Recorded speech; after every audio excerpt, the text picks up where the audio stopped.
Praise God. No. How's your Destiny weekend so far? And yun nga, I want you to picture this, no, that no, even though it's just a day and a half, no, in a way where we're helping you understand and get closer to God's purposes, God's plan, God's destiny for you. Tama ba? We don't want people to forfeit yung mga pangarap, no, ng Diyos para sa buhay nila, yung mga plano ng Diyos para sa buhay natin. Okay? Again, you need to understand, God has a plan for you, right? We read that. We always talk about that. Jeremiah 29 verse 11. I know the plans I have for you. Plans to prosper you. Now, you need to understand something about God's plan. It's not something that would just simply happen na parang, no, whether gustuhin mo or ayawin mo, no, parang darating at darating ka doon. You need to understand, okay? Destiny is not a matter of just simply parang parang a matter of things falling into place, but it's a matter of, I believe, no, making right choices, right? Tama ba? And one thing that you need to understand, no, is that, no, this evening, for our last session for today, I'm going to introduce you, I'm going to give you a glimpse of spiritual warfare. I want you to understand, may digmaan na ang buhay sa mundong ito, no, gusto ko malaman nyo, just in case hindi nyo pa na-realize, ang buhay sa mundong ito hindi laro. Ito'y isang laban. Hey, did you hear me? Okay? It's not a playground, it's not, no, hindi laro Tama ba? No, ang pag-ibig hindi laro yan pinaglalaban yan, laban yan. Hindi nilalaro. Tama ba? Okay? Yung plano ng Diyos, yung mga pangarap natin, hindi pwedeng laruin mo lang Okay?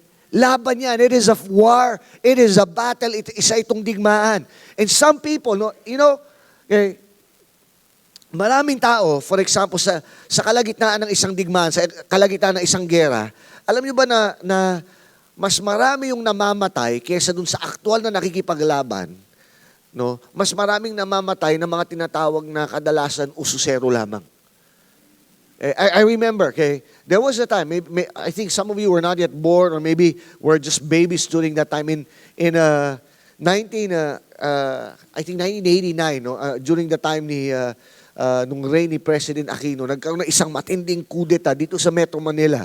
And there were tanks and planes like in the streets. Gera, no, can you imagine? Here in Quezon City, like for example, yung white planes dyan, yung Katipunan, talagang that was where the battle was happening. And in fact, yung nakakalungkot, may mga sundalong namatay pero ang daming casualties na sibilyan. Bakit? Kasi ang tingin nila, parang hindi nila siniseryoso, parang tila bagasini lang yung, eto na nagbubombahan, talaga, ayun na. Tsaka lang tatakbo, and before you know it, tinamaan na, it's too late. People died there, not because, no, it's more of out of an ignorance that they were in the middle of a real war.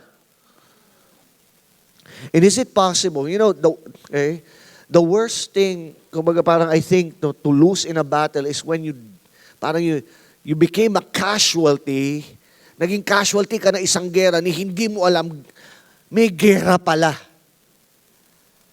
And na-realize ko maraming tao nagiging talunan sa mundong ito because in the first place, hindi nila nakita na ang buhay nila ay pinagdidigmaan, pinaglalabanan yung kaluluwa natin Are you there?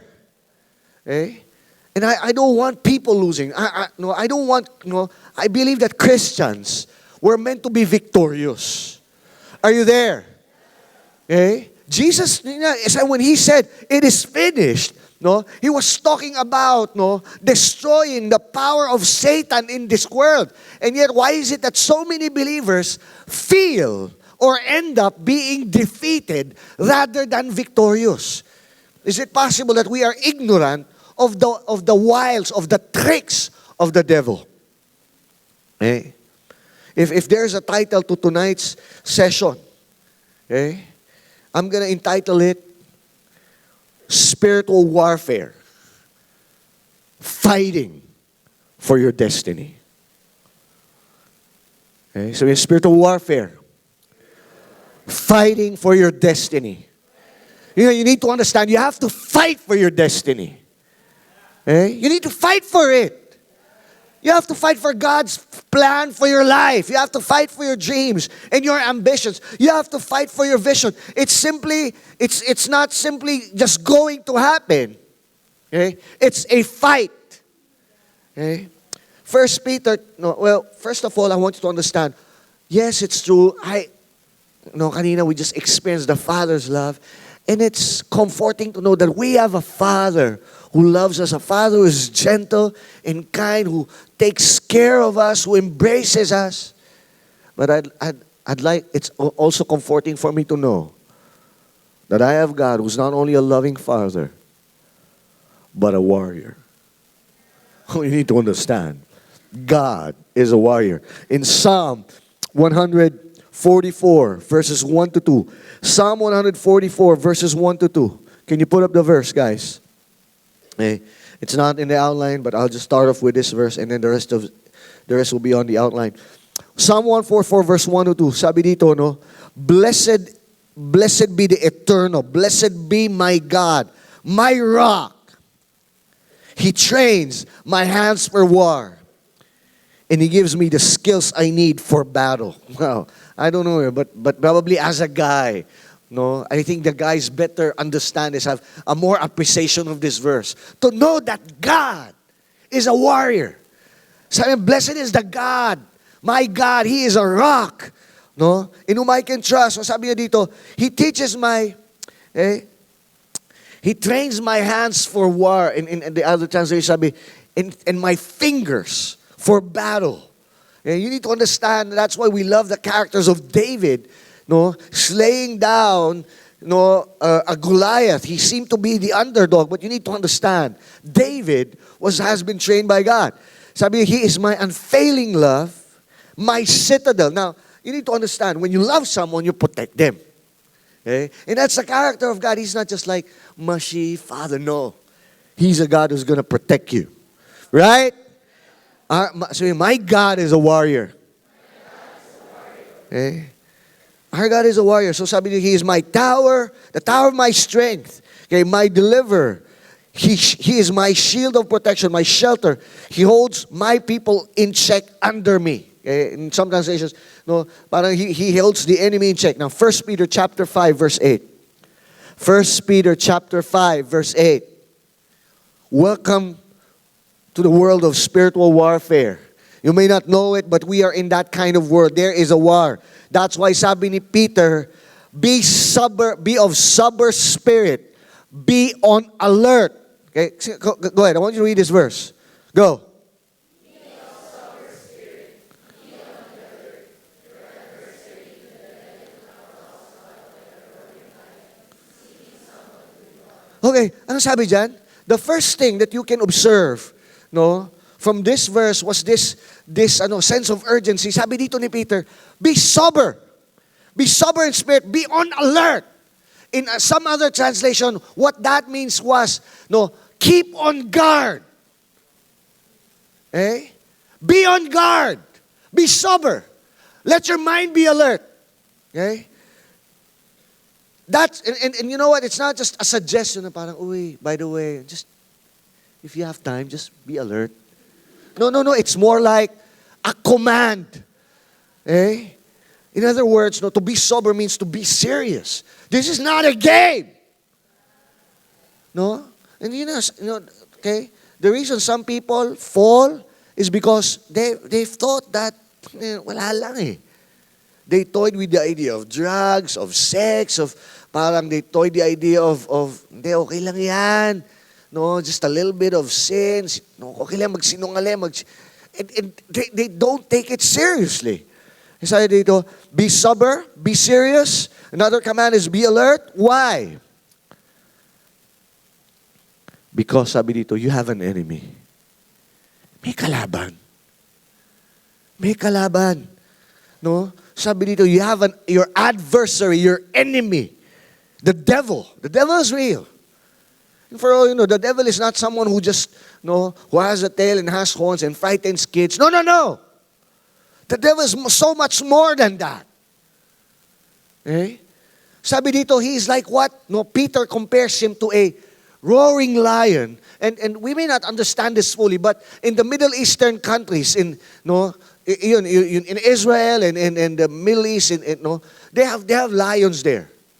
Okay? Now, lions are part of their fauna, part of their yung mga hayop doon. And they know how if you've ever seen how lions attack. Lions never attack the strongest. Okay? They crouch, and they try to assess sino yung pinakamahina. Saan ka mahina? Aabangan ka. Aabangan ka kung saan ka mahina. Okay? Seeking, yun, nag-aabang lang ng pagkakataon ng opportunity, seeking whom he may devour. Okay? That is who Satan is. Right? Okay. Ephesians chapter 6 verse 12.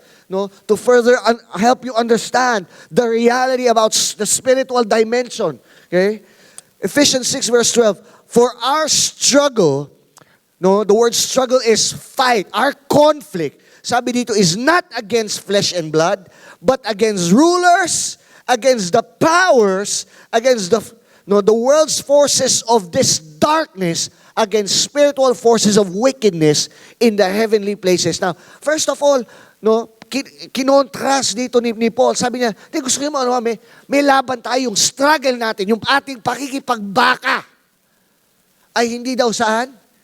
Hindi daw sa flesh and blood, hindi sa, in other words, sino dito may nakaaway na? Eh? And yun hindi natin maalis na yun nga, part siguro ng sin nung kasalanan na namuhay sa ating mga puso, sa ating mga dugo, yun nakipag-away tayo, naghahal tayo. At kadalasan naisip natin pagkaaway, literal na yan, kaaway ko yung tao, kaaway ko nanay ko, kaaway ko yung buwisit yung kaklase kong yan, yung office mate kong yan, di nagbabayad ng utang. And minsan yung nakikita mo na, yan, niloko ko niyan, walang yan. Okay? And sometimes when we think about enemies, we think of actual people who deceived us, who betrayed us, who probably bullied us, made fun of us. Okay? But I want you to understand, there's so much more behind that. Maybe, it's not really them. Maybe the actual person was somebody that was simply used by a higher being. It's just like, some people, and maybe some of you have become part of that. You have been like a pawn of which the devil moves in a chess. Parang naging pyesa ka lang na ginagalaw, And sabi dito, kaya pinapakita dito, hindi daw ang ating laban, hindi patungkol sa laman, sa dugo, hindi yung aktual na tao eh. Okay? Tama ba? Right? Sino dito may asawa? Hindi yung asawa kalaban mo.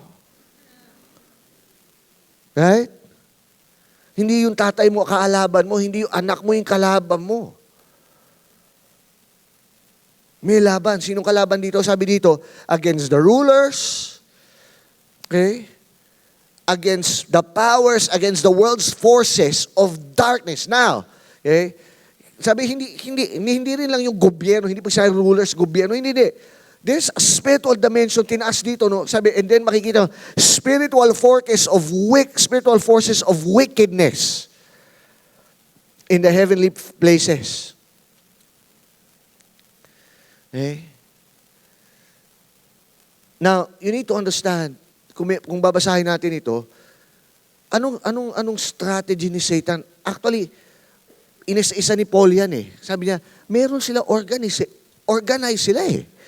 Di ba sabi dito, but against rulers, powers, against the world forces of darkness, against spiritual forces of wickedness in the heavenly places. You need to understand, this is an organizational chart on a spiritual hierarchy of terms. Okay? Satan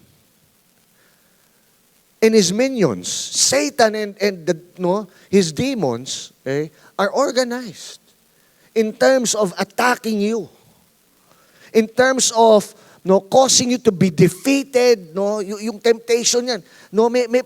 Kaya tingnan, may progression yan eh. Titirahin ka ng konti dito. Pagkatapos mag-progress, may hierarchy eh. Buti pa si Satanas, minsan organize eh. Are you there? Satan is a strategist. Okay? First of all, he does not want you to know that he exists. He wants people to believe that Satan and God is just make-believe. And that's probably one of his greatest tricks. Now, there is no God and there is no devil. Are you there? But let me just prove to you something, how the devil is so real spiritually. Okay? Check this out. Sino sa inyo minsan, and you can test this, you can check this out. Okay? If ever a time, a night happens and may problema ka let's say, hindi ka makatulog. Sino minsan dito, yung pagod ka na, pero yun nga, parang di ka makatulog, may tinatama ka ng tinatawag na insomnia, hindi ka makatulog, tapos susubukan mo, manood ka ng TV para antukin ka, mag-Facebook ka para mas lalo ka nagigising, gusto mo matulog pero parang gising na gising ka pa rin. But the moment, magbasa ka ng Bible,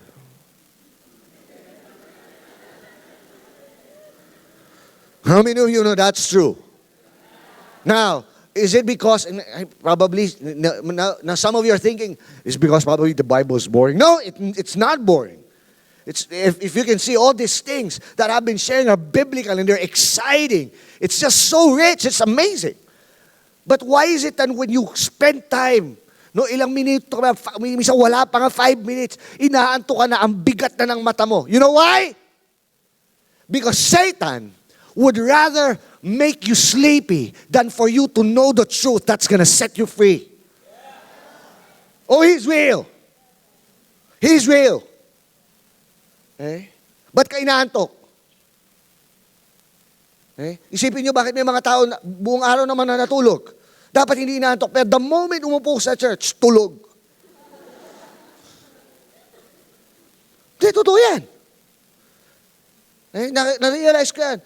Hindi wala minsan sa anong galing, anong ka-exciting nung preach.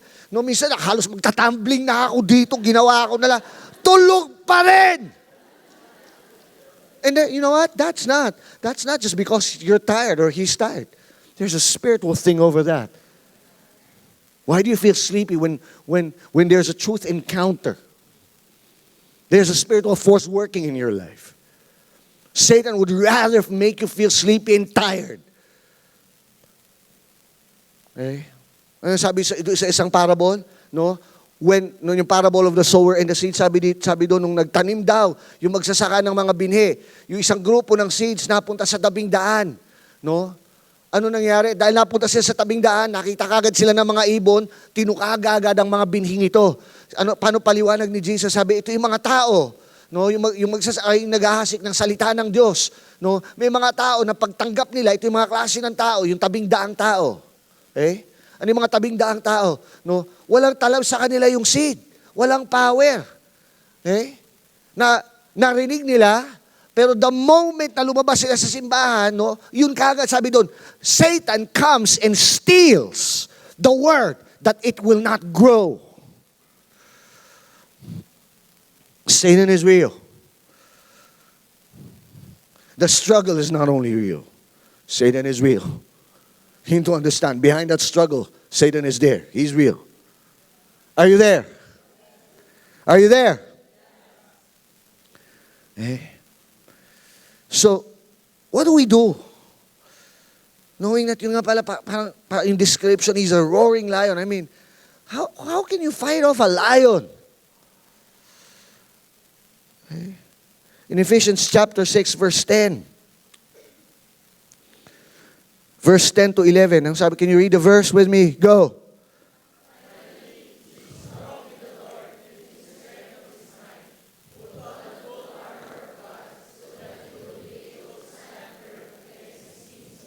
Okay, sabi dito, no?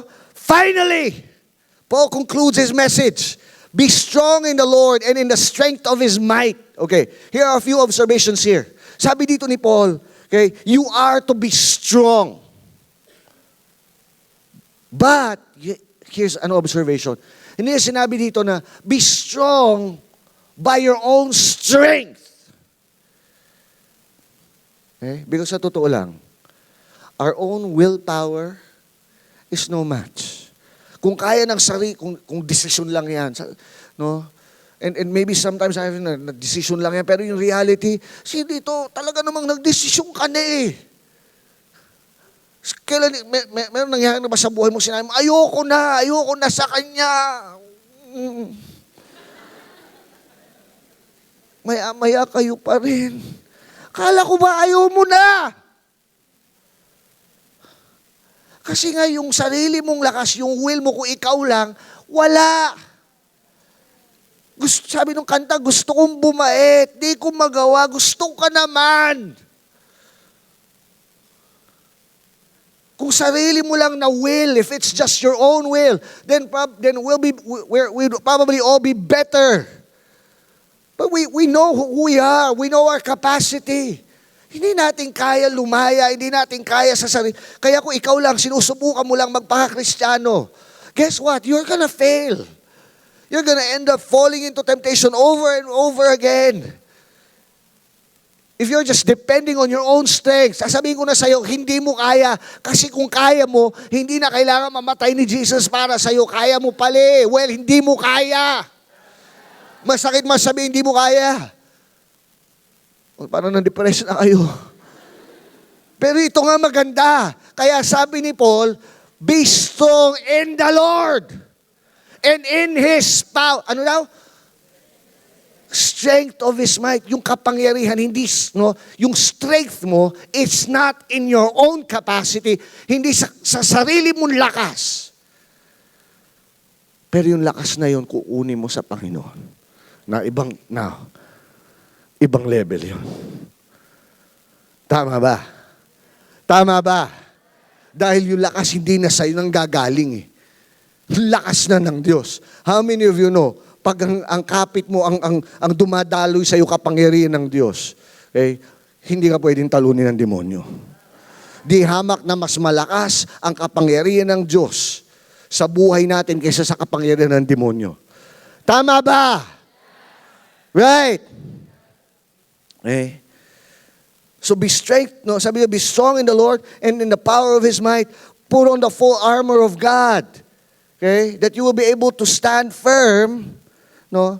Against all the schemes of the enemy. You know, we cannot do it on our own. No? Billy Graham, okay, one of the most famous preachers in our time, no? If you don't know if Billy Graham is the world famous evangelist, is still alive. I think he's 90 years old and still preaching. Sabi niya, the will is never strong enough to fight imagination. How many of you know that? Yung di ba, pag mayroong mga malalaswang, no, mga pag-iisip o kaisipan dyan, sana pwede mo, ayoko na. Hindi kaya eh. Okay? It's never strong enough, meaning, when there's temptation, the will always lose. You need the Lord. Sabi mo sa katabi mo, you need the Lord. Kaya anong sagot niya, no? Alam mo, dalawang bagay ito eh, no? One of the things that you need to do, there's a time to fight. The Bible says, resist the devil. But at the same time, in order to resist the devil, there is a surrender. Okay? Ang ganda nung tension ito. Si God, hindi mo nilalabanan. Si God, kay God, sumusuko ka. No? Ito lang yung tanging pagsuko na nananalo tao. Okay? Tama ba? Tama ba? Problema kasi sa kanila sumusuko. Sumusuko ka sa temptation. Sumusuko ka sa sa hirap ng buhay. Suko na. Hindi. Suko mo sa Lord. Sumuko ka sa Lord. Lord, anong sabi ni Jesus? Lord, not my will, but your will be done. Lord, sinuko niya eh. Alam niya, mahirap din yung cross eh. Akala niyo madali para kay Kristo yung harapin yung cross? Hindi. Bilang tao, alam niya, napakahirap nun. Kaya nag-struggle din siya. May laban eh, di ba? Sabi niya, remember dun sa Gethsemane, nanalangin siya, sabi, Ama, if possible, Father, let this cup pass from me. Nawa hindi ko napagdaanan tong kopang ito, tong sarong ito, pero hindi ang kaloob. Yung sinurrender niya. Sabi mo sa katabi mo, surrender mo na yan. Tama ba? You need to surrender. Day by day, you need to surrender. Satan has, sabi dito, put on the full armor of God that you will be able to stand against the schemes of the devil. May mga schemes may mga schemes? May tricks kumbaga ang demonyo, maparaan yan Ma-strategize yan. Titirahin kanya kung saan ka mahina Hahanapan kanya ng butas. Minsan maririnig mo, sa mind mo, wala kang kwenta, hopeless ka na. Kung hindi mo alam ang demonyo, doon mapanghihina ka na loob. Kaya may mga tao sumusuko sa buhay, sumusuko sa problema. Hindi na sila lumalaban, parang tinanggap na lang nila. Siguro talagang ganito na lang ako, talagang wala akong kwenta, siguro bandage talaga ako sa drugs, bandage talaga ako sa pornography, talagang malaswas. Yun naging talunan kasi bumubulong. Huwag ka na pumunta sa church. Hindi. Tingnan mo, talo ka na naman, Wala ka naman talagang kwenta But what do you need to do? Naalala nyo nung bata tayo, nung babe, well, hindi ko naman siguro naalala. Dito, naalala nyo nagsimula kayo maglakad? Wala. May naalala mo yung first few steps nyo. No. Pero makikita niyo yan sa mga pamangkin nyo, sa mga kapatid nyo, sa mga anak natin, di ba? Kami yung bata. Pag naglakad, di ba? Pag nagsimula maglakad ang bata, bigla na lang ba basta nakakalakad yan? Hindi. Ano nangyayari? Matutumba yan. Babagsak. Sasabihin mo ng nanay niya, alam mo, wala kang kwenta, bagsak ng bagsak, huwag nang maglakad. Wala nanay, tatay na gano'n. Di ba kahit anong bagsak ng bata, iangat pa, come, sige, come. Alam niyo, hindi ko kayo lolokohin, Sometimes, some of you are just new in your Christian walk. Nagsisimula ka palang maglakad. Nagsisimula pa lang ilan sa inyo, you're taking your first baby steps as a Christian. And since you're taking your first baby steps, there's a likelihood na baka matumba ka pa, matalisod ka pa, madapa ka pa, mag-fall ka pa. Huwag niyo isipin na sinasabi ng Diyos, di ba sabi natin, God is a Father. Huwag niyo isipin na sasabihin ng Diyos sa inyo, wala ka talagang kwenta, huwag mo na subukan. Diyan ka na, dumapa ka na lang. Hindi, gusto ko i-picture nyo, Hindi, tayo ka. Kaya mo yan. Amen? Amen ba? Dito sa Destiny, ganun tayo. Right?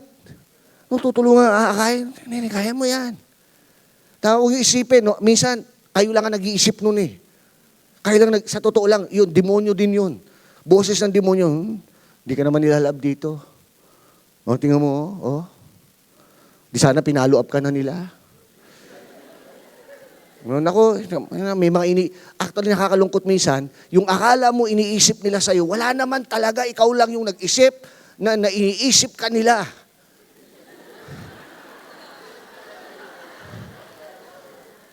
Lahat yung kademonyohan yun.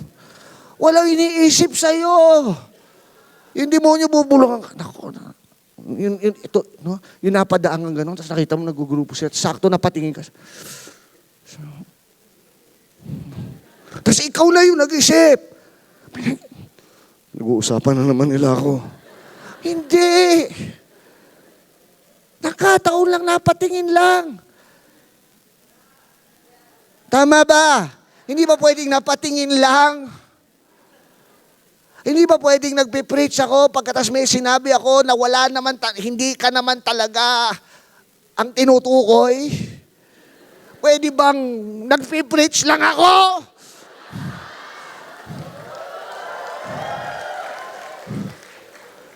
Minsan, feeling natin, masyado tayo special. Pinapatamaan ako ni pastor. Hindi. Tama ba? Hindi kita pinapatamaan. Alam mo ba't ka tinatamaan? Para sa iyo talaga yun. Wala akong kinalaman doon. Si God na yun. Pakinggan mo, may kinukunbik ang Lord sa iyo. Pero huwag ka ring praning.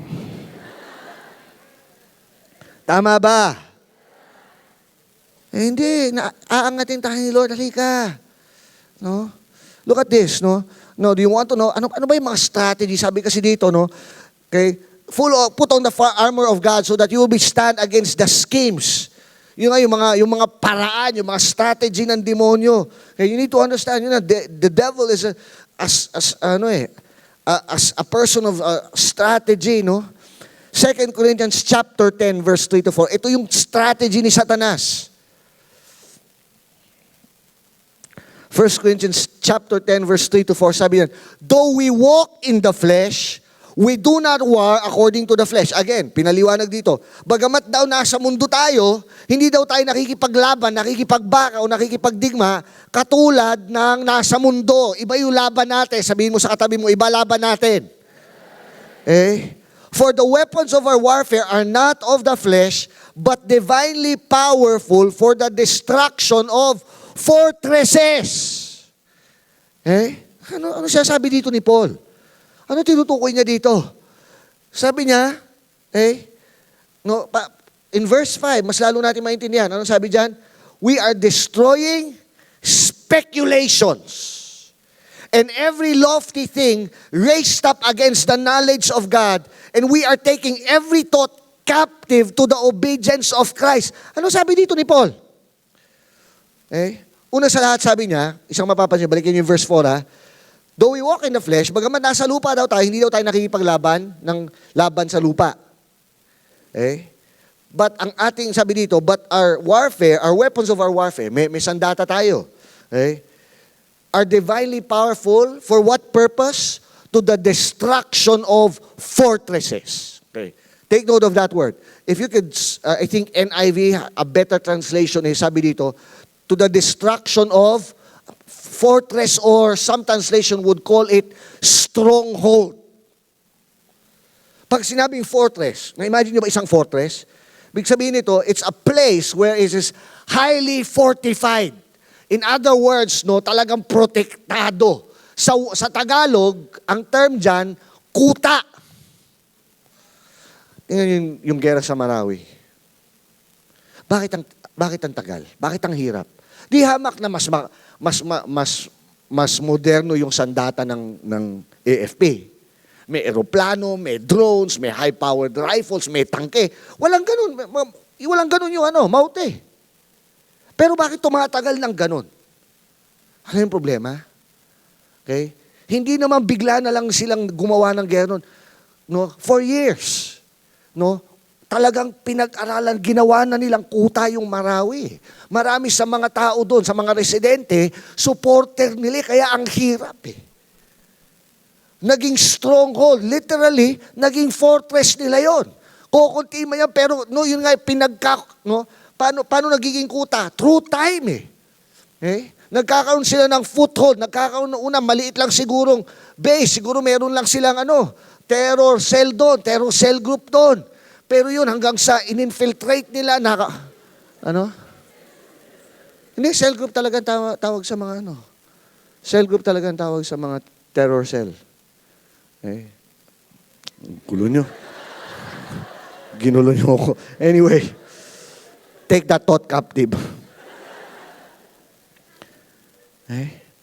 Ano ibig sabihin nito, Ano yung stronghold? Ano yung strategy ni Satan sa buhay natin? Gagawin niya, pagkukutaan niya yung ating isipan. Can you read the verse? Meron ba dyan yung stronghold? Ayan, sabi verse, okay. We use God's mighty weapons, not worldly weapons, to knock down strongholds. Alam niyo ba ibig sabihin ng stronghold? it's a hold that is strong. Hindi totoo. Ibig sabihin, no, naging matindi yung kapit, malakas yung kapit. Pag malakas ang kapit, pag mahigpit ang kapit, hindi ka basta-basta makawala. Kahit na minsan lumalabang ka na, nagre-resist ka na, hindi makawala. Ito yung natawag na bandage. Na bandage na. Are you there? No? Pakitaan ko kayo ng nangyayari sa isang taong Okay? By the way, ano sabi dito, no? Ano ba yung stronghold na to?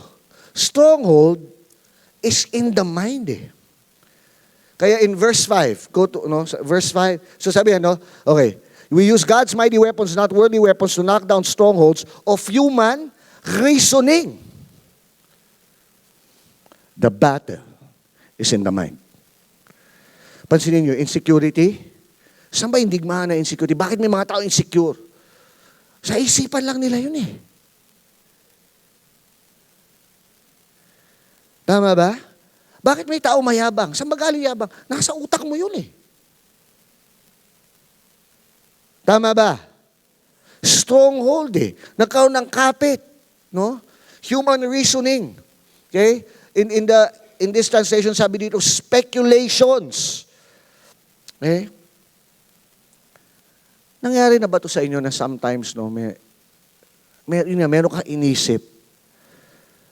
Merong kwento si Pastor Peter. Kwento ko lang yung kwento niya, para mas malalo na maunawaan.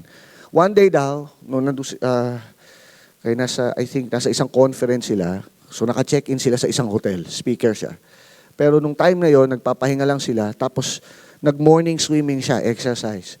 Sinabi niya sa asawa niya, huwag mo ilalak yung pinto para papasok ko mamaya. Kasi alam niya yung asawa niya, magbe-breakfast.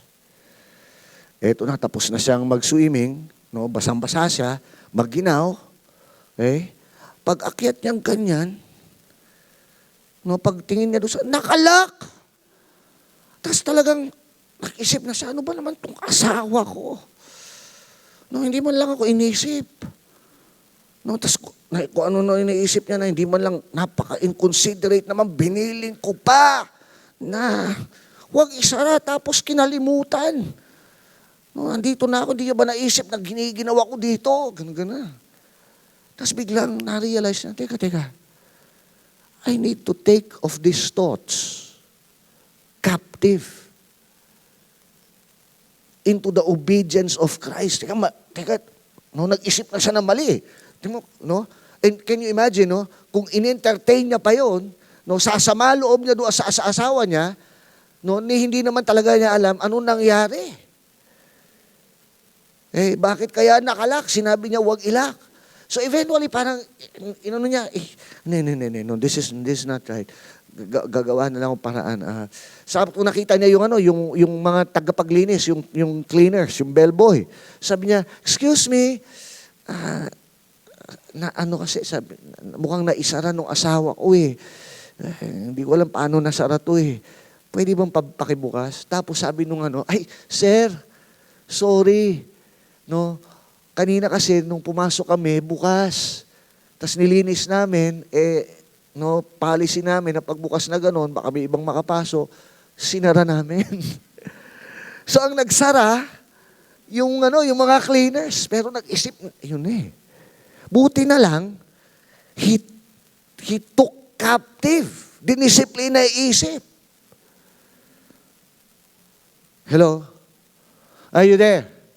Ako nangyari na sa akin, minsan yun nga, minsan lalo na yung mga kalalakihan, yung men, sometimes pag may iniisip ka, hindi mo napapansin yung iba And please forgive me, baka minsan may iba dito, na nangyari na to na Okay? May nagtampo sa akin. Nagtampo, sumama loob. Bakit? Nginitian niya daw ako, pero hindi ko siya pinansin, inisnab. Ang totoo nyon, hindi ko talaga napansin, may iba ako iniisip. Pero dahil yun nga, hindi tinake captive yung thought. Si pastor, isnab. Yabang-yabang. Tatawa kayo, pero minsan ganyan tayo mag-isip sa asawa natin, sa sa ibang tao. Bakit? Undisciplined yung thought life. Stronghold. May stronghold ng tampo. Okay? Alex, oras mo na ulit. Halika dito.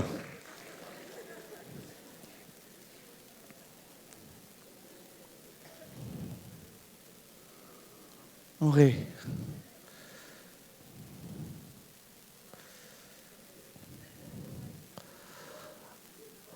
Ito si Alex, mabait na tao to eh. Kaya lang, dahil sabihin natin, he was not aware that the devil wants to destroy his life, that the devil wants him defeated, that the devil wants him to forfeit his purpose and his destiny. And he's just simply unguarded. He was not even thinking of deliberately going against God, but he was just unguarded. Okay? One night, nagsimula ito, nag-i-internet, si Alex. Nag-i-internet ka? Nag-i-internet siya. May siyang ginagawa. Actually, okay yung ginagawa niya. Report sa school, so sa trabaho, tatabaho siyang ganun. Biglang, may nag-pop sa kanyang messenger. Okay? Dummy account. Babae. Tapos nakalagay, visit my website. Si Alex, hindi naman niya talaga, pero na-intrigue lang siya. Clinic. Kasi hindi siya guarded. And all of a sudden, ito na, pornographic website na, pinanood niya, pumasok ngayon sa kanya, yung spirit, of pornography. Okay? Sino bang mukhang pornography dito?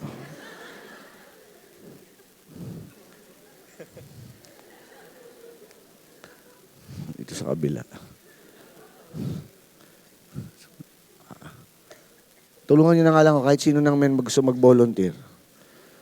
Carlo, alika dito.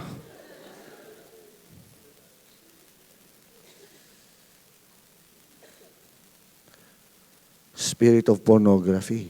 Nagkaroon ng hawak sa buhay ni Carlo. Ni Alex. Okay? Nagkaroon ng hawak. May hawak na ngayon. Now, actually, okay pa naman si Alex, Okay? In fact, makakapunta pa sa church. Punta nga sa church. Punta ka sa church. O yan, punta sa church.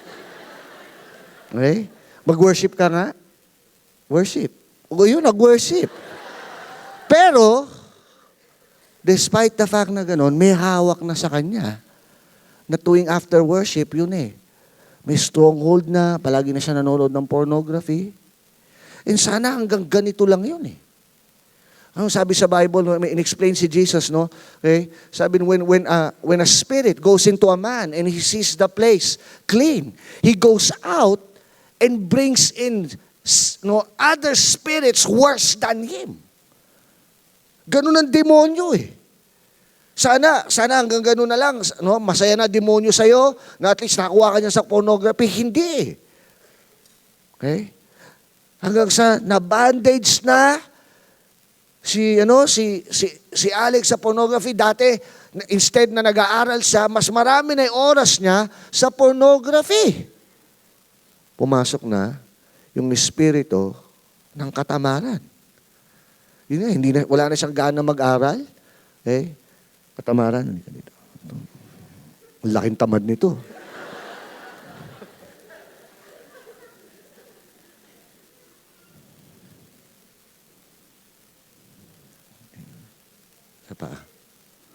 May hawak na. Stronghold na. May kapit na.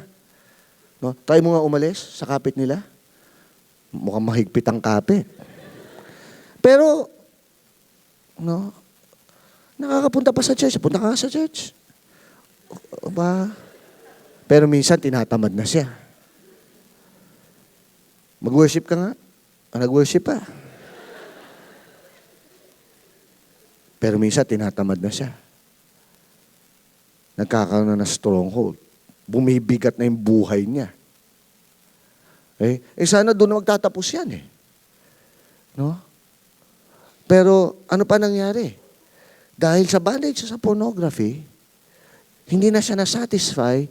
Now he engages in actual, active sex life.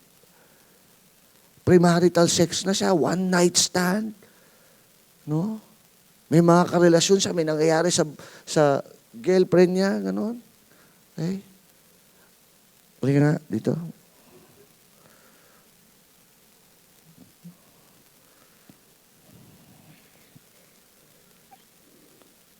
Mga ba immoral to? Hindi ata.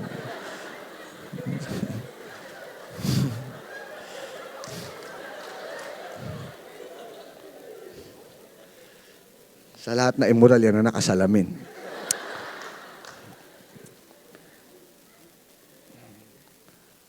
Tumitindi yung kapit eh. Pero buti sana kung hanggang dyan lang eh. No? Nagiging curious yung utak ni Alex. He starts even looking at homosexual sites. Hanggang sa yun, pati yung kabaklaan, in-entertain niya na. Pumasok yung espiritu ng kabaklaan sa buhay niya. Halika nga dito.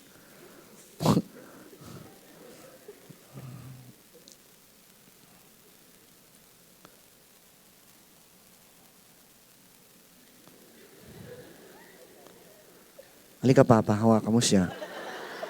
Ayan, ako, papang-papa.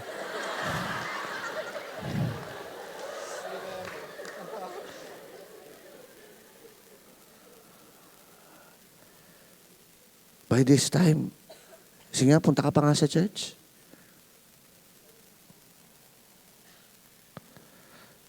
Mag-worship ka nga.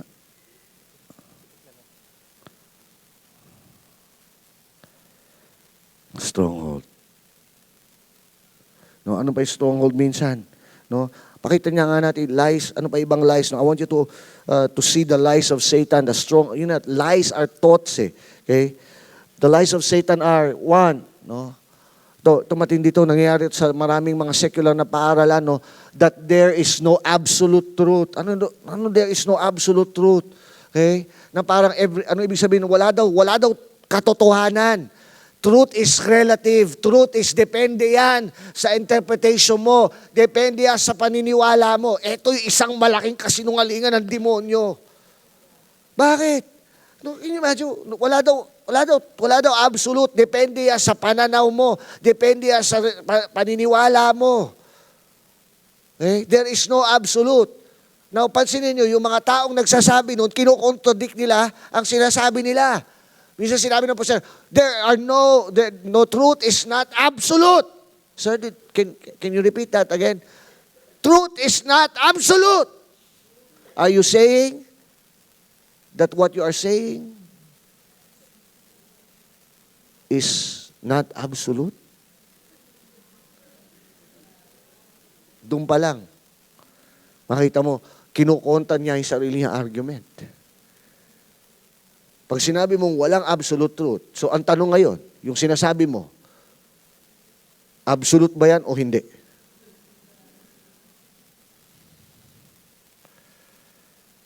Okay. Ano pa? Okay. Jesus is not the only way.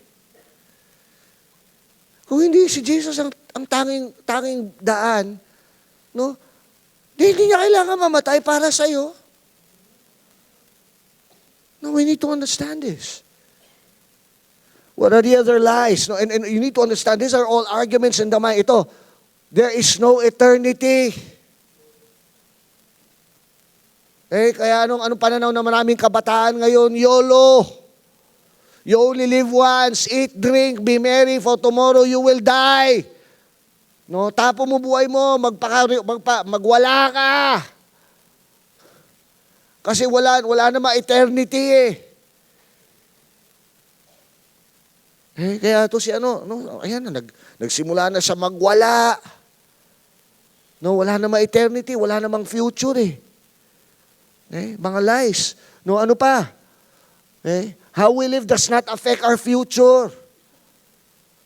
No, yung ginagawa mo ngayon, yung mga desisyon mo ngayon, walang epekto to sa kinabukasan mo. That's a lie. Okay, what else? No, God is not after your best interest. No, na God does not care. Okay, what else? No, God is not always in control. No, yung lies na, no, kung talaga in control si God, bakit may mga namamatay? Bakit niya hinayaan mangyari ito? Okay. God does not really care about you, kaya iba nagsi-self-pity, no? Ano pa? The Bible is full of errors. Eh, alam niyo ba? No, if you only study the Bible, you'll be surprised that the Bible, no, has kept its integrity over thousands of years. Okay? The people who say this, no, don't know anything about the Bible in the first place. Grabe ang integrity ng salita ng Diyos. No? Example na lang, no? Paano nangyari na nasabi sa Bible, no, sinabi sa Bible that, no, God sits on the circle of the earth. Sinabi yun sa Isaiah, God sits on the circle, on the sphere of the earth. Now think about it. Okay? When Isaiah wrote those verses, okay, hindi pa napatunayan scientifically that the world is round. In fact, ang paniwala ng agham, ng siyensya nung panahon na yon, ang mundo flat, patag. Yun ang paniwala, no, ng mundo nun. Yun ang katotohanan na alam ng mundo. Sino mag-aakala na yung sinabi ni Isaiah na ang mundo ay bilog? Paano malalaman ni Isaiah yon? Unless alien si Isaiah. Isa pang malaking kalokohan yan. Hello? Grabe ang accuracy ng Word of God. Bago pa mapatunayan ang science, sinabi na sa Bible. In the Bible, sabi doon, no, that there are paths to the sea. Okay? Bago pa na-discover yung mga East Australian current, yung mga current sa loob ng dagat. Sino magsasabi na mayroong highway sa dagat? Nakakita ka naman ng highway sa dagat? No? Pero ngayon, tanggap yan sa science that there are highways, they call it highways to the sea. No? Yan yung mga East Australian current, Pacific current, na dyan nagtatravel yung mga yung mga sharks, yung mga whales, no? Sasakay sila doon. Kung napanood nyo yung Finding Nemo, doon sumakay yung pagong. Sinama si Nemo, si Marlin pala. Nakalagay na sa Bible yon. Paano nalaman ng Bible? Nakikita. Tingnan mo yung dagat. Pero yun nga, puro, no? Yan yung mga lies ng demonyo eh. You have no future because of your past.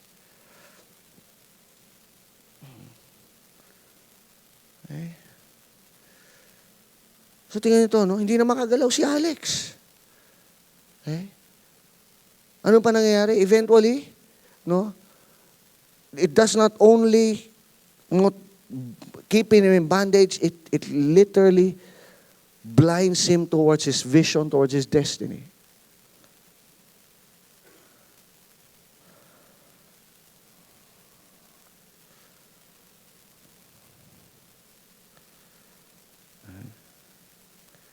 And kahit anong gawin ni Alex ngayon, sige nga Alex, subukan mo kumawala. Subukan mo lang. Hindi, give it your best. Yung talagang gusto mo kumawala talaga.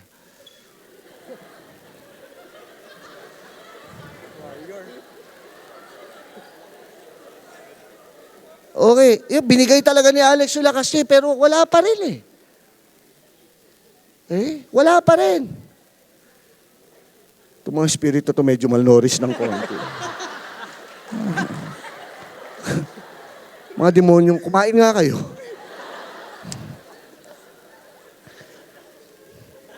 May bago revelation, yung mga demonyong hindi kumakain. Meron yun. Anong tawag doon? Ha? Anorexic. Demonyo yun. Kumain ka, ha?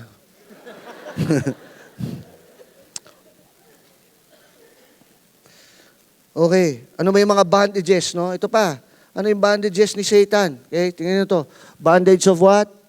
No, okay, go, go, go.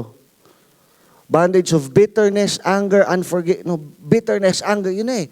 Pumasok na, posible ba na right now, no? Sabi, and yun nga, paikot-ikot pa yung mga spiritong yan eh. Now, galit na siya sa tatay niya, nag-aaway na siya, masama na loob niya, nagkikimkim na siya ng galit. Okay? Yun na, pumasok na sex, pornography, addiction, drugs, games. Ay, yung games, isipin nyo, ilang kabataan na nasira, ilang tao na nasira dahil sa games. Mayroon ako isang kaibigan, totoo to. No, close friend ko to sa UP Los Baños. No, talagang dumating sila sa punto ng mag-asawa. Sabi na nung asawa niya, sabi nung asawa niya sa kanya, alam mo, hindi umiyak asawa niya, hindi tayo maghihiwalay dahil sa babae, maghihiwalay tayo dahil sa StarCraft na yan. Ito yung time, wala pang Dota noon, StarCraft talaga. Hindi talaga sober bondage, no? Natutulog, no? Yung iba natutulog sa bahay ng ibang babae, ito natutulog sa computer shop. Na bondage. Isipin nyo lang yung oras na naubos kunyari sa Clash of Clans. Grabe, iba sa inyo, sinendan pa ng invitation yung Destiny, Everwing, walang iya. Pati Destiny website, hindi pinatawad. Sabi, ano ba to? Actually, wala. Sabi, ano to Everwing? Dinamay pa kami sa kalukuhan.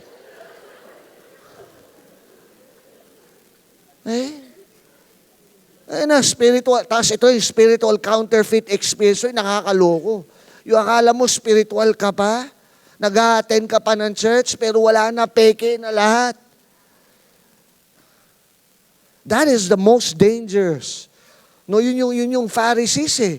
They were not able to discern it anymore. Can you imagine? The Pharisees were people who read the Bible, who should know the Word of God, and yet they were the ones, take note, who crucified Jesus. Wow!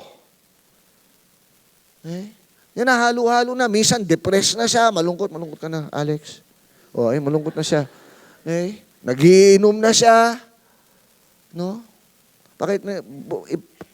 Bitaw muna, may papakita ko. Alam mo yung bitterness, no, yung sama ng loob. Itakil natin yan.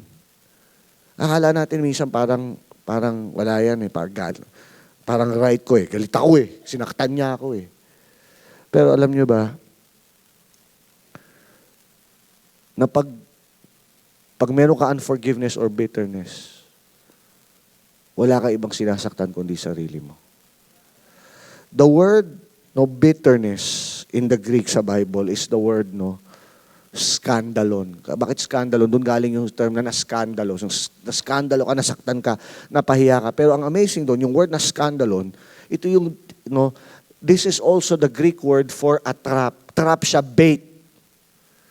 Okay? No? And ganito, nandiyan ba yung natin?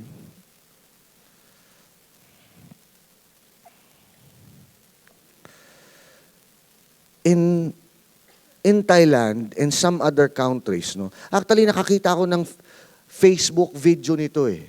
Okay? An actual Facebook video of how certain monkeys, para makahuli ng ilang species ng unggoy. I think sa Thailand, sa Africa, ganito yung ginagawa. Maglalagay sa Thailand, gagamit sila ng isang coconut, buko, yung nyog. Tapos may maliit na butas na saktong maipapasok ng unggoy yung kanyang kamay. Doon sa nyog na yon, merong, what's this? May butas, merong maglalagay sila ng either pagkain o basta maingay. So pag nakita nakatali yun. Okay? Pag nakita ng unggoy yun, maririnig niya, kumakalog, maririnig niya ganon. Yan yan, may piso.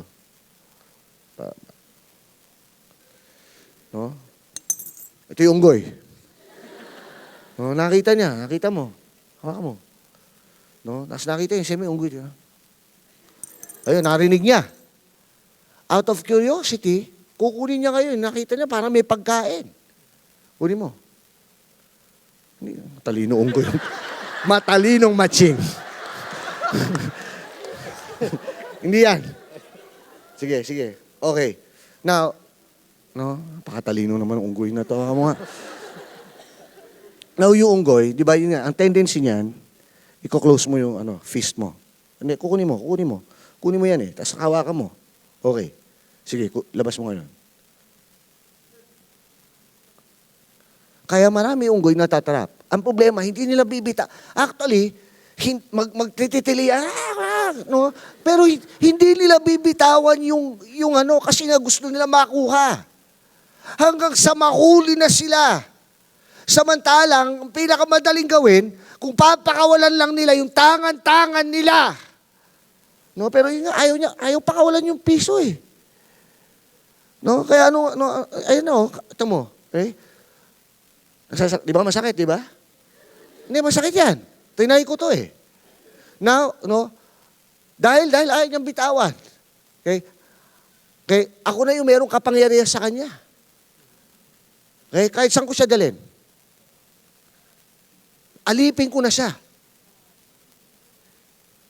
No, pag may galit ka, may pinangaawa kang kasamaan ng loob. Hindi naman yung tao ang nakakatikim ng sakit, ikaw din. Ikaw yung nasasaktan. Ang pinakamabisa mong gawin, pakawalan. Pakawalan mo, bro. Sabi mo sa katabi mo, let go mo lang. Oo, totoo. Sinaktan ka niya. Let go mo na siya. Diba? Tama ba? Pero hanggat nagtatanim ka ng sama ng loob, sa tatay mo, sa nanay mo, sa kuya mo, no? Anong nakakatawa? Yun nga yung kagalit mo, yung pinagtatanam mo ng sama ng loob, hindi naman niya alam na galit ka sa kanya. Minsan nga makakasalubong mo yan, kanya office mate, no? Ay, ikaw naman, hindi niya alam, walang yan, nag-hype up, walang yan, katulog. Oh. Ikaw hindi makapagtrabaho, ikaw hindi makatulog, ikaw yung inis na inis. Sinong talo? Ikaw. Pakawalan mo. Hindi ko sinasabi madali. Isuko mo sa Lord. Lord, sinaktan ako, nasaktan ako. Ang problema yun na nagkaroon na stronghold. Are you there? Okay? Pero paano yan? Sige, balik mga stronghold.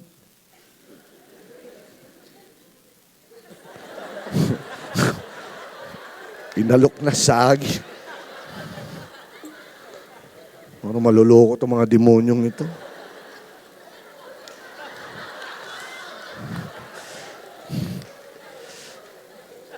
Now, kaya kung susundin natin yung salita ng Diyos, no? For example, may mga pamaraan naman sabi dito, like for example, Ephesians chapter 4 verse 26. Sabi dyan, be angry and do not sin. Yun yung galit. It's a natural part of being human eh. Okay? There is such a thing as righteous anger. So pwede pala magalit na hindi ka nagkakasala. Sabi dito, do not let the sun go down on your anger. Ibig sabihin na huwag kang magkikimkim, huwag mo hayaan na bumaba ang araw na meron kang kagalit. Bakit? The following morning, dala-dala mauli yun. Then be angry and do not sin. Right?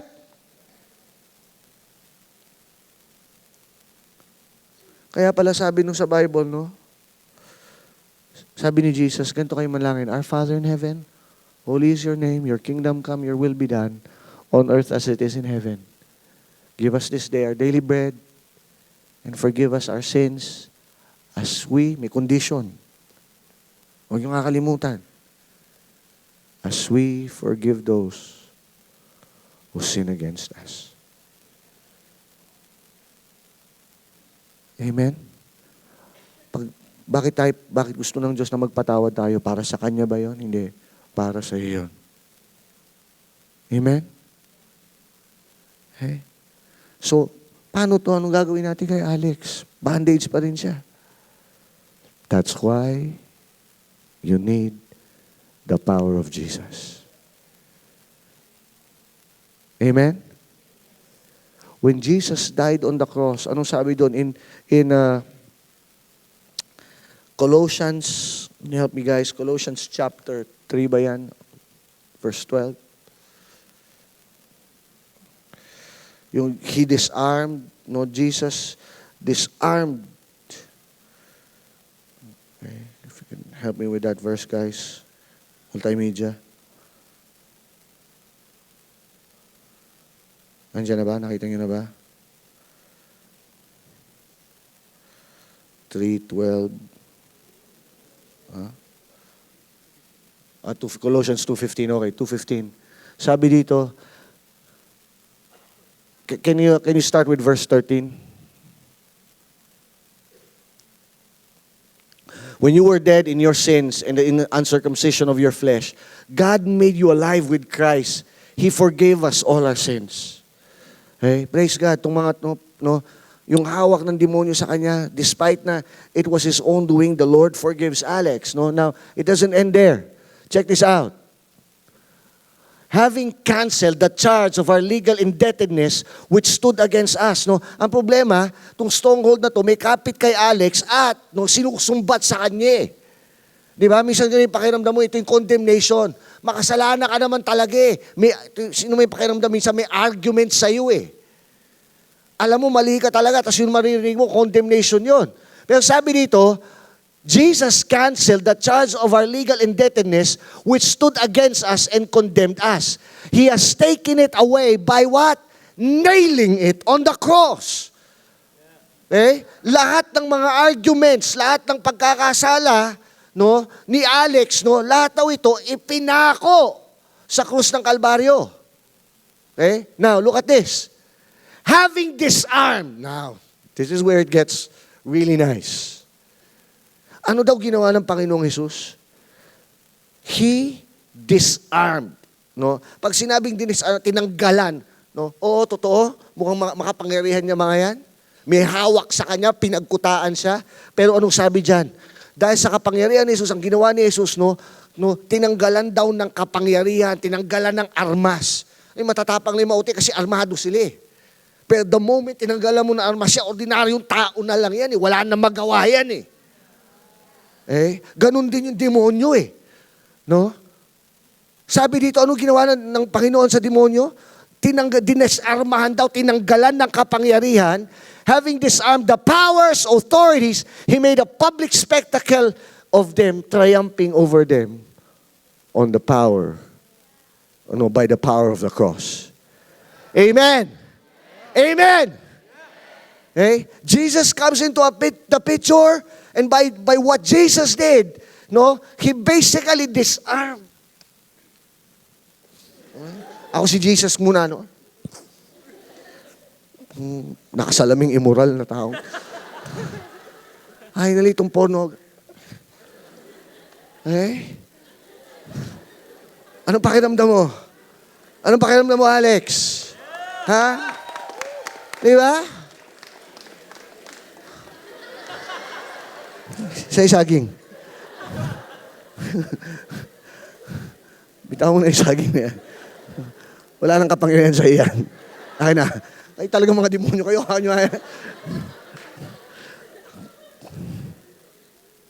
Amen. Amen. Okay? Alam nyo, Satan, yung kanyang kapangyarihan lang is owned in the lies. That's why the Bible says, and you shall know the truth, and the truth sets you free. Amen? Amen? We can fight the devil by God's strength in us. We can win over temptation. Okay? We can reach our destiny. Amen? Amen? I want us to... Thank you, Alex. Palakpakan niyo naman sila.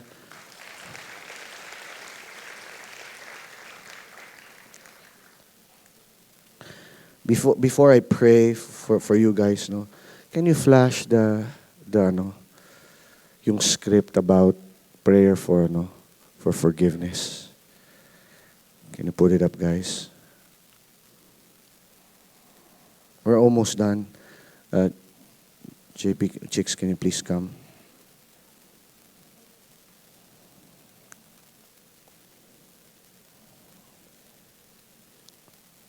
Do you have the slides? Yung prayer.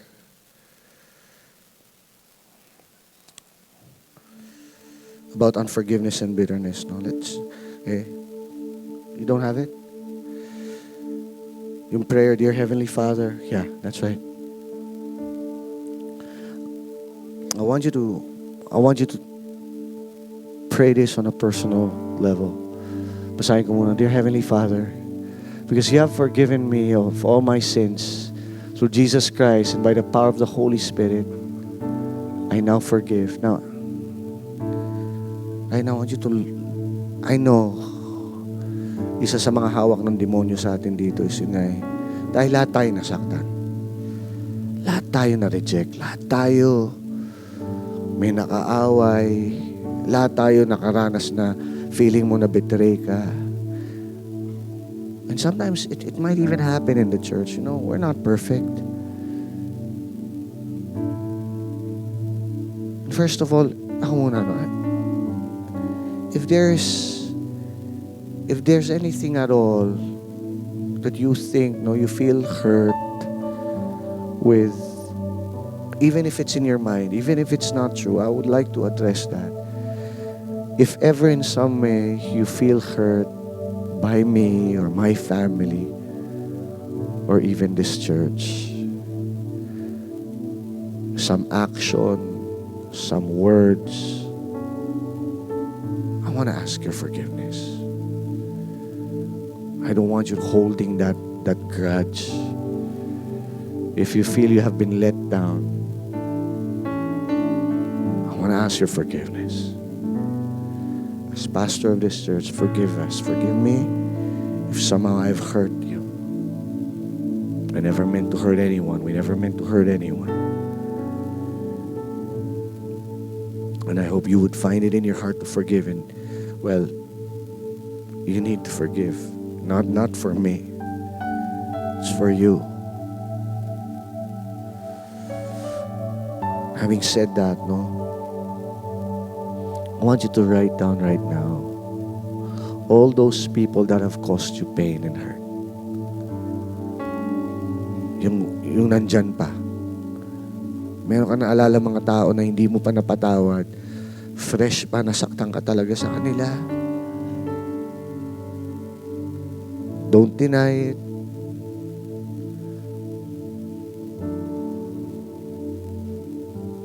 Go ahead, just list it down. Maybe you want to even write down yung act, the very act that they did. Ano yung ginawa nila sa'yo? Did they molest you? Did they hurt you? Did they abuse you physically, verbally? Pinagmumura ka nila, pinagbuhatan ng kamay, pinastos,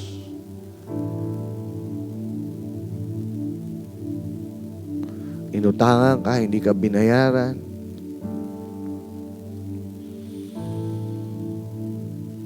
Sige, write those people down.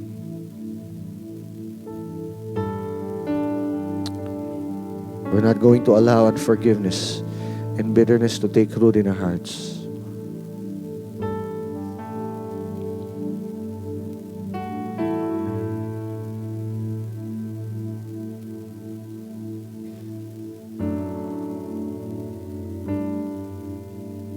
And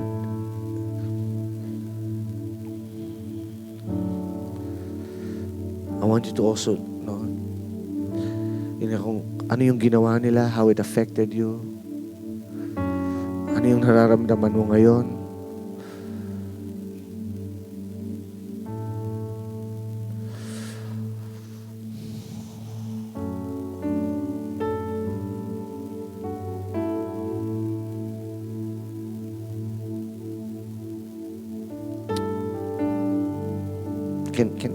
Let me just give you an example in my life. Can you pause for a while? Pause for a while. Kasi minsan yung hurts are deep-seated eh. Sometimes you don't even know it's there. Growing up, one of my, and I didn't realize, actually when this happened, I think mga 7 years na akong Christian. And I really thought na napatawad ko na lahat ng dapat ko mapatawad. Until one day, I attended this class on emotional healing. Yung professor namin was a Christian professor, no, and actually the topic was about inner healing. No, yun nga, their wounds, mga sugat na malalim, no. And at first I thought I have no more issues with any person until I realized, no, the Lord started to remind me that I was still hurting from a classmate that used to bully me when I was in elementary. And biglang naalala ko lahat ng sakit. And this was, 7 years na akong Kristiyano, no? But I was still in college at this time, and and alam niyo nangyari, no, nung naalala ko lahat, no, nandun pa pala.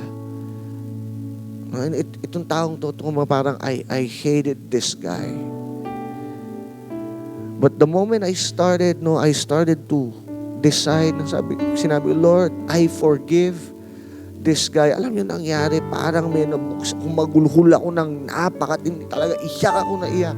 Para akong bata na. And all the pain was just, was just there. And but what the good thing is, when I released it, I felt such a healing. Actually, the cries were yung iyak ko were healing me. The name of that classmate of mine, it was a name that, in a way, I hated that name. I don't want to remember that name. His name is Samuel. But the Lord, college pa lang ako, single pa lang ako noon, the Lord healed me during that time, because later in life, it's something I did not plan. Nung nag-asawa na kami ni Pastor Shalene, we had our first kid, first child, si Julia. And then, after, I think, 4 years, nabuntis na uli si siya. And nung buntis na si siya, naalala ko to si Julia. Okay? Or out of the blue, sabi niya, ang pangalan ng baby, Samuel. And at first, I thought to myself, no way.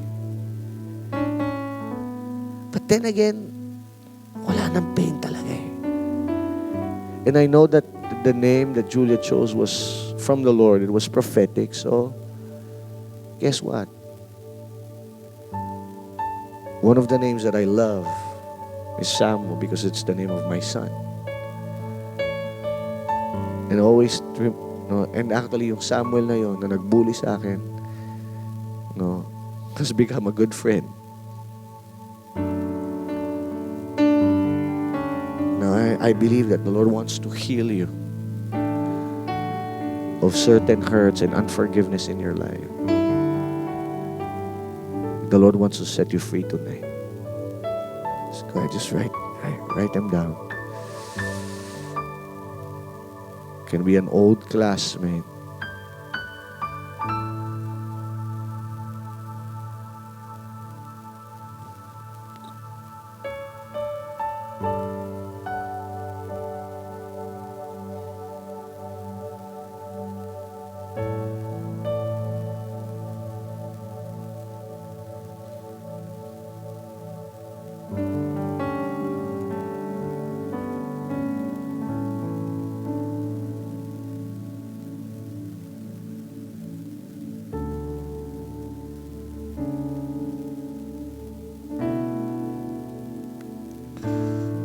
Sige, tapos na iba, I want you to pray this prayer. Pray this prayer. Ilagay niyo, yung blanks, fill in the blanks, and make it a prayer from your heart. Just pray this prayer to the Lord. Personally, in your seats, go ahead. With those names that you've listed, kunyari, ganito ano example. Dear Heavenly Father, because you have forgiven me of all my sins through Jesus Christ, by the power of the Holy Spirit, I now forgive Samuel, sa pambubuli niya sa akin, and the emotional pain of bitterness and hurt that has caused me As you have forgiven me, I forgive him. I now trust you to use this experience for good in my life and the lives of others. Lord, just pray that.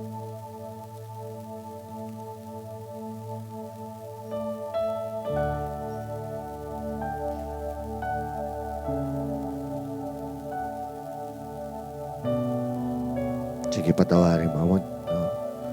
I forgive. I mean, go ahead. Even with your mouth, just where you are, kahit napabulong lang, you have to say the name. I forgive. Say the name.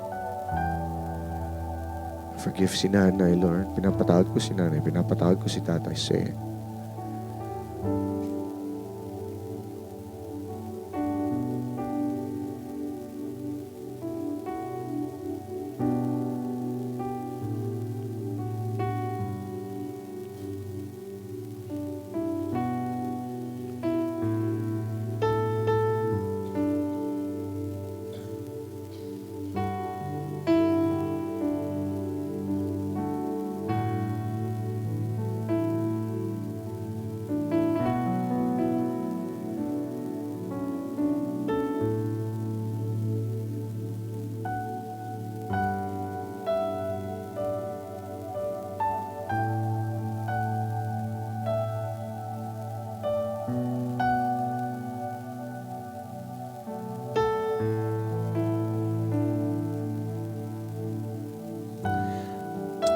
Pray for the grace of forgiveness.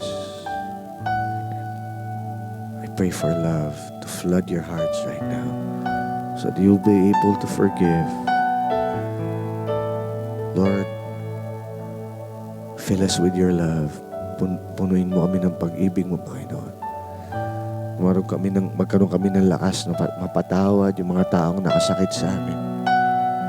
In the name of Jesus. The Lord is bringing healing in your heart as you're forgiving these people. Receive that healing right now. The Lord is healing your wounds. The Lord is healing you right now.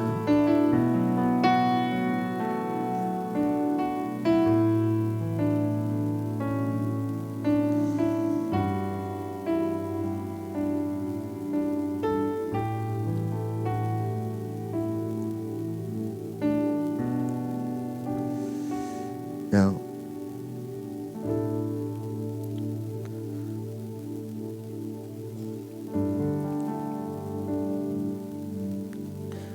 sige lang, patuloy lang tayo sa no. Kung meron ka pa naalalang kailangan patawarin, just list them down, just release forgiveness. But I want to address another stronghold. Ito yung sexual immorality. Kaya pansinin nyo, bakit may mga tao na hindi na kayo, pero ang tindi pa rin nung kapit sa buhay mo. Kasi may nangyari. May nangyari. Nung nagkaroon tinatawag na soul tie, na kahit na ayaw mo na, bakit may mga tao sinasaktan na sila, pero balik pa rin sila ng balik? No. We need to address this. Okay? In your notes, I want you to list down every person that you could remember. Including prostitutes, kung merong mga casual sex lang, kahit hindi mo na maalala yung pangalan, pero just try to write something down, yung gantong babae, gantong lalaki, and then pray this prayer. Dear Heavenly Father, forgive me for having sexual relationship with, sabihin mo yung pangalan. I repent and claim your forgiveness. You're cleansing me from these sins. In the name of Jesus. So isa-isahin mo. No? Lord, nakipagtalik ako kay ganito. Just where you are. Just where you are. Maybe you have entertained sexual thoughts. Maybe it's not an actual sex, pero emotionally, you tied yourself to that person. Or you have always imagined that person nakasex mo and then that has taken bondage in your emotions. Ihingi natin ang tawad sa Lord.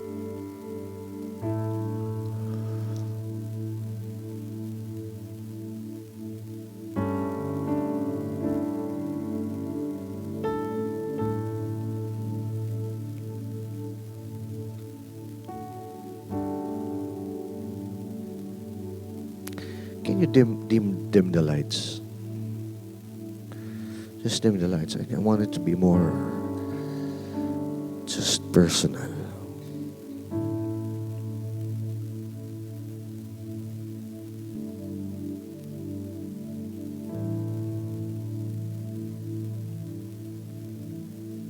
Okay. Still sexual immorality. This is critical. This is hard. But this has to do with people who are sexually abused. Maybe you were raped. You were a victim.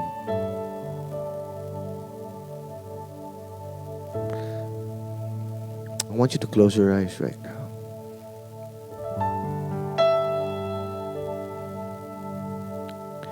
And I want you to pray this prayer out loud. I want you to pray this out loud. Sundan nyo lang ako, ha? Sundan nyo ako.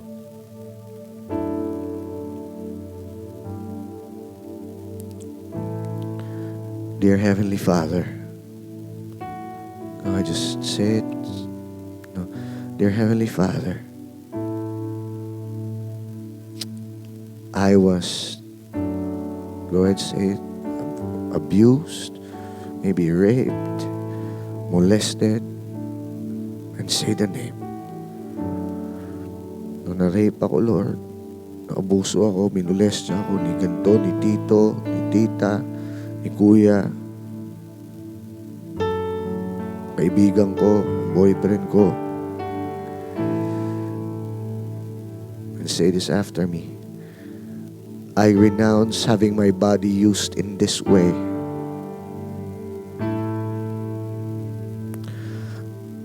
I claim cleansing and healing of my mind, of my body, of my soul and spirit by the blood of Jesus Christ. In the name of the Lord Jesus, I cancel any ground that Satan has gained in my life by this. And I command any evil spirits that were transferred to me to leave me forever. Do not send similar replacement or reinforcement spirits. I trust you to use this experience for good as you promised. In the name of the Lord Jesus Christ. Amen. Let me just pray for you sa lahat ng molestya, ng abuso, na rape. With all heads bowed and all eyes closed. Nakayuko lahat, nakapikit lahat, even facilitators. If you've been abused or raped, just surrender that to the Lord. I want you to raise your hand. I'd like to pray for you right now. Lord, you see these people, Lord. Father, I pray right now for your grace, Lord. Cleanse them, purify them, Lord God.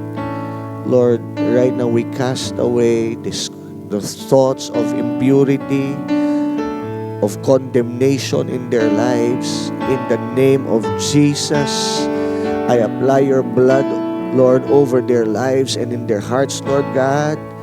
Lord, right now, I declare na lumalaya sila sa lahat ng Espiritu, Panginoon, na na-transfer sa kanila because of this situation, Lord. Today, they are free in the name of Jesus. And I release the power to forgive, Lord God, these people that hurt them, abused them, or raped them. And I pray right now that even you are going to use their experience for the good to help others be free. That their pain would be turned into a blessing. In Jesus' name. In Jesus' name. Amen. Amen. Just listen to the story. Okay? You know, Pastor Peter Tanchi's daughter, no, Joy Tanchi, when she was 16, she was actually gang raped in their house. Pero amazingly, no, rather than harboring bitterness, she chose the path of forgiveness. And today, she is one of the top counselors in the Philippines in helping people be free from rape, from being raped, from molestation. God used her pain and turned it to become a blessing. Amen? Amen? What the devil sought to destroy, God used it for good. Amen?